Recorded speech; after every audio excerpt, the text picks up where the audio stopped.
அந்த மருத மலைக்கு நீங்க வந்து பாருங்க, ஈசன் மகனோடு மனம் விட்டு பேசி பாருங்க.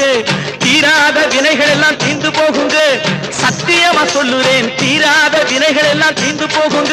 அது தீராவிட்டால் வந்து என்னை கேளுங்க, அது தீராவிட்டால் வந்து என்னை கேளுங்க. மருத மலைக்கு நீங்க வந்து பாருங்க.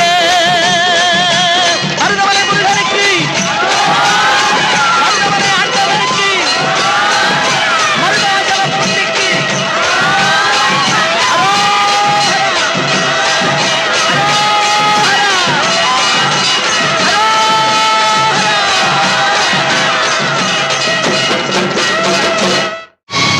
கண்டுகொண்டேன், வந்தது யார் என்று கண்டுகொண்டேன்.